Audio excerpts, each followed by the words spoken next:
এটা সেই কিতাব যাতে কোনো সন্দেহ নেই, মুত্তাকিদের জন্য হিদায়াত আল কোরআন। মক্কার হেরাগুয়ায় কোরআনের প্রথম আয়াত ইকরা অবতীর্ণ হওয়ার পর থেকে সবার জন্য কোরআনের বিধান মানা অপরিহার্য, কিন্তু এই পবিত্র গ্রন্থের অবমাননা বাংলাদেশে দিন দিন বেড়েই চলছে। গতকাল শনিবার লাথি মেরে পৃষ্ঠা ছিঁড়ে ও মাটিতে ফেলে পবিত্র কোরআনকে অবমাননা করেছেন এক শিক্ষার্থী। শুধু তাই নয়, কোরআনকে অবমাননা করে সেগুলো ভিডিও করে নিজের সামাজিক মাধ্যমে পোস্ট করে অপূর্ব পাল নামের ওই শিক্ষার্থী।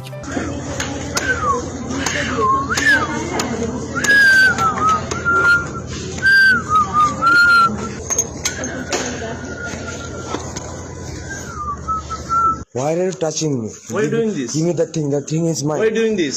That thing is mine, not yours. This should be go to the proctor. Please go I will go to the doctor myself.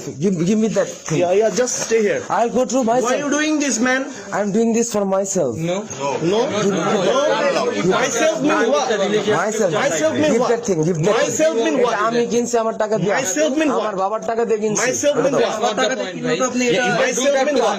এ সময় পরিস্থিতি উত্তপ্ত হয়ে উঠলে ক্যাম্পাসের নিরাপত্তা কর্মীরা দ্রুত ঘটনাস্থলে পৌঁছে যায়। তারা অপূর্ব পালকে সেখান থেকে সরিয়ে নিয়ে যায় এবং পরিস্থিতি নিয়ন্ত্রণে আনে। তবে ঘটনাস্থলে উপস্থিত শিক্ষার্থীরা স্পষ্ট জানিয়ে দিয়েছেন, কোরআনের মতো পবিত্র গ্রন্থের প্রতি এই ধরনের অবমাননা কোনোভাবেই সহ্য করা হবে না। ন্যাক্কারজনক এই ঘটনা দেশের নামকরা বেসরকারি বিশ্ববিদ্যালয় নর্থ সাউথের। Mean what? Myself mean what? Myself মানে আমার। Myself মানে আমার। I know myself is yours. Yes. But what you're doing here? এর যেটা করতেছে দেখতেছো না, নিজের চোখ দিয়ে, নিজের চোখ দিয়ে দেখতেছো না? Yeah, just stay. আমার বুকটা আমাকে দাও। আমার বুকটা আমাকে দাও। Don't touch me. Don't touch me. Don't touch me. You don't know who I am. You don't know who I am. Bro, calm down. He I'm wants Muhammad to create a scene. No one knows who you are. I'm Muhammad. I'm telling you, I'm Muhammad. Give me my book. I'm Muhammad Abul Wahab. এরপর বিষয়টি সামাজিক যোগাযোগ মাধ্যমে ছড়িয়ে পড়তে আর দেরি হয়নি। শনিবার দুপুরে অপূর্ব পালের ফেসবুক অ্যাকাউন্ট থেকে কোরআন অবমাননার কিছু ভিডিও পোস্ট করা হয়। মুহূর্তের মধ্যেই তা ভাইরাল হয়ে যায়। ফেসবুক ও অন্যান্য প্ল্যাটফর্মে দেশ জুড়ে ক্ষোভ ছড়িয়ে পড়ে। হাজারো মানুষ মন্তব্য করতে থাকে অভিযুক্ত দৃষ্টান্তমূলক শাস্তি দাবি করে।